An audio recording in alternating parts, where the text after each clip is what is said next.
Ice cream कौन कौन खाएगा?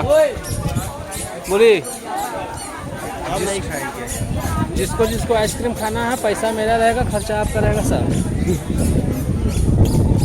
ये सारनाथ का पार्क है। ये लड़का गुमशुदा है। इस लड़के को बहुत पूछे क्या नाम है, क्या गांव है, कुछ नहीं बताया।